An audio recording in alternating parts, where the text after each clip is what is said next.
Olá pessoal, aqui é Leonardo Montes, trazendo mais uma reflexão, hoje dia 18 de março de 2019, e o nosso tema hoje é um método para a reencarnação. Se você quiser ouvir outras reflexões, acesse youtube.com/Voz Espiritualista. Muito bem, diversas ocasiões aqui no canal eu tive a oportunidade de dizer que o conhecimento espiritual ofertado à humanidade é muito grande. Aqui no Brasil, nós temos uma facilidade imensa, que é o fato de podermos estudar isto em obras consagradas, obras importantes, obras que trazem grandes revelações espirituais, porém frequentemente esquecidas do grande público.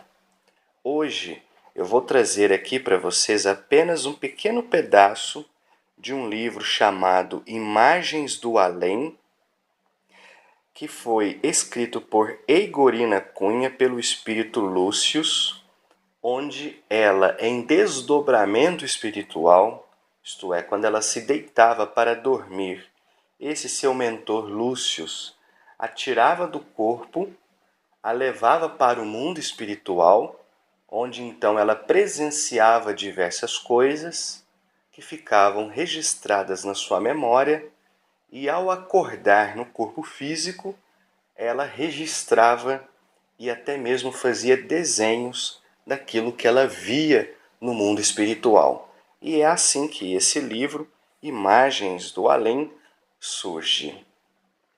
Hoje, especificamente, depois eu até posso trazer outros pontos do livro, se vocês acharem interessante, eu gostaria de ler aqui para vocês o capítulo 7, intitulado Pavilhão do Restringimento, e que traz algumas informações muito interessantes e que causam espanto até mesmo nas pessoas mais estudiosas.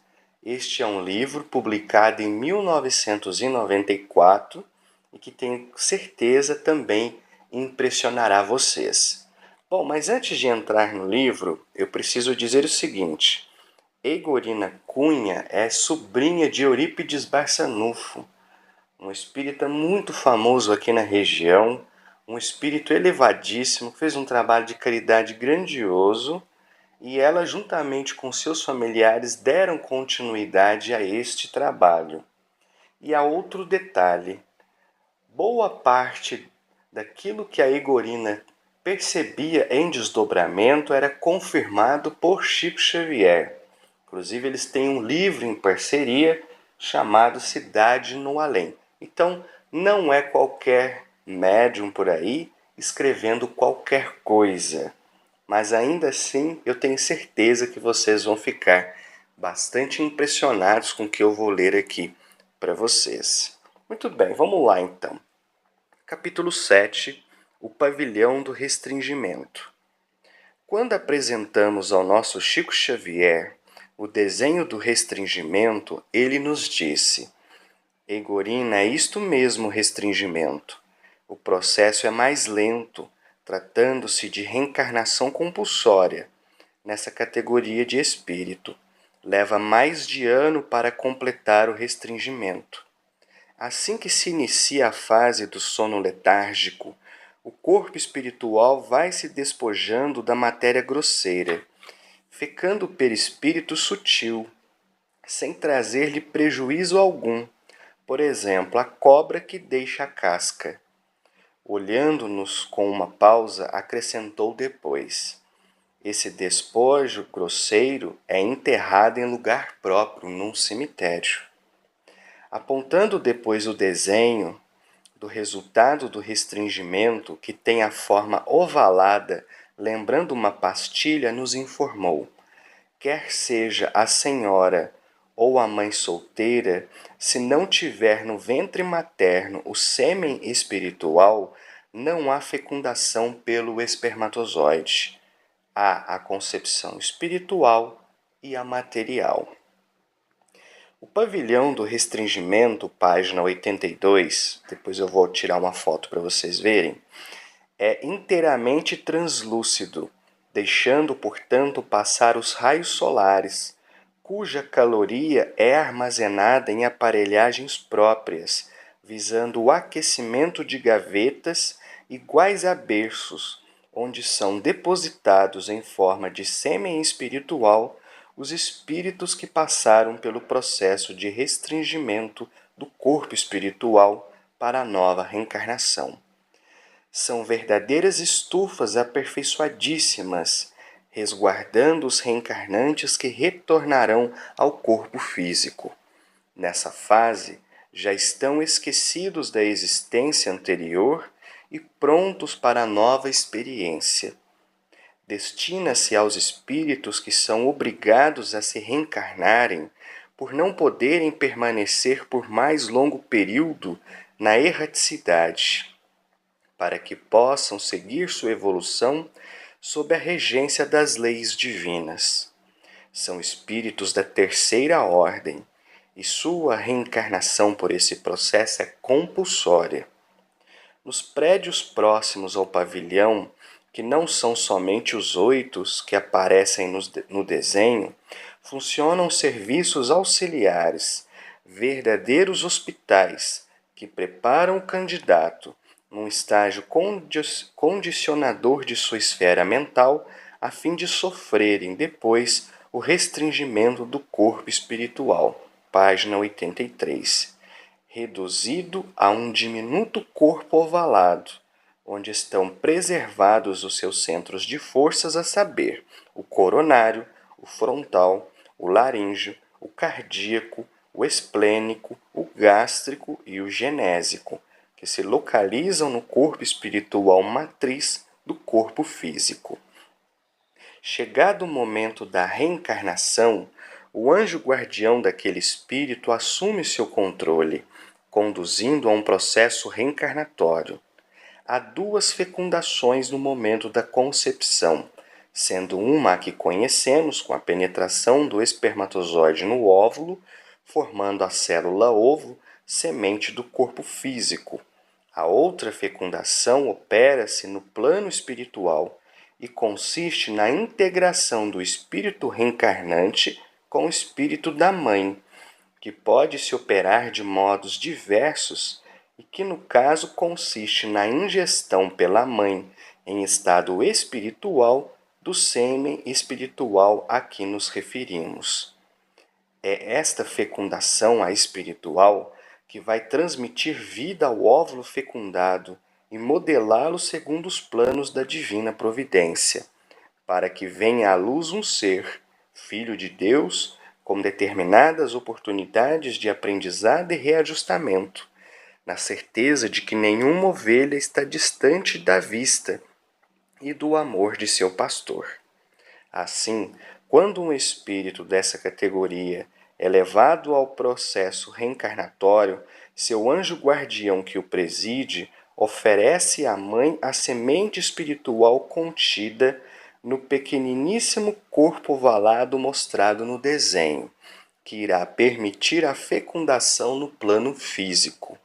Foi-nos permitido trazer o desenho desta forma de restringimento do corpo espiritual, a fim de esclarecer o leitor amigo quanto ao trabalho sublime que se realiza nos 2 planos da vida, em nome de Deus, pelos benfeitores espirituais, especialmente nosso anjo guardião. Claro que existem outras categorias de espíritos e, por isso mesmo, outras categorias de processos reencarnatórios. Existem os espíritos que já guardam o merecimento de decidirem sobre o seu próprio destino. Claro, dentro dos limites de sua evolução e de suas necessidades. Ajudam a preparar suas fichas reencarnatórias e participam no estudo da elaboração de seu futuro corpo físico, assim como dos problemas e facilidades que deverão enfrentar no contexto familiar e social que lhes servirá de ambiente. André Luiz disserta sobre o assunto no livro Missionários da Luz, edição FEB, nos capítulos 13 a 15, relatando a reencarnação de Segismundo. Quando o espírito alcança determinado estágio evolutivo que lhe permite não mais reencarnar na Terra ou em outro planeta do mesmo nível, naturalmente estará sujeito a outros processos de ingresso em mundos superiores que nos são desconhecidos. Então, olha só que interessante o que ela vai dizer aqui pra gente, né? Ela teve a oportunidade de observar no plano espiritual esse pavilhão do restringimento, onde o espírito reencarnante fica numa espécie de isolamento, sendo auxiliado apenas pelo seu espírito protetor, o seu anjo da guarda, o seu mentor espiritual, seja qual for o termo que vocês prefiram, até o momento da sua reencarnação. E o que acontece nesse pavilhão? Ele vai ser submetido a uma técnica, a um tratamento, algo que nós desconhecemos por completo, onde ele vai perdendo a forma humana e se torna uma pequena sementinha espiritual, sem prejuízo nenhum, com todos os seus chakras ali presentes. É isso que ela vai chamar ali de sêmen espiritual. Quando é chegado o momento da reencarnação, o que acontece? Após a relação sexual, o espermatozoide vai fecundar o óvulo, preparando o campo físico. E aí vem esse espírito protetor trazendo essa semente e entrega essa semente para a mãe, que então a ingere em espírito. E assim acontece a fecundação espiritual. A partir do momento em que essa semente se aloja no útero espiritual, porque o corpo espiritual continua tendo as mesmas matrizes da matéria, e aliás é ele que vai influenciar a formação do corpo, então o processo vai se desenvolvendo nos dois planos da vida, até que depois dos 9 meses a reencarnação está completa e o espírito então nasce. Olha que mecanismo lindo, maravilhoso. Imagina o que é presenciar isso, não é? Mas é preciso lembrar, como ela deixa claro, ela está descrevendo um processo que no caso se referia àqueles espíritos que deveriam reencarnar compulsoriamente, isto é, eles iriam reencarnar por determinação da lei e não necessariamente por sua própria vontade. Então existem outras formas, ela está descrevendo uma. Eu vou tirar a foto do desenho que ela fez para usar aqui como plano de fundo quando eu subir esse canal para o YouTube. Bem legal, né? Então é o que eu sempre digo, conhecimento espiritual tem bastante. O que a gente tem que fazer é conhecer essas obras, estudá-las e absorver um pouquinho do conteúdo que elas trazem. Eu vou parando por aqui. Se você quiser ouvir outras reflexões, youtube.com/Voz Espiritualista. Um abraço a todos.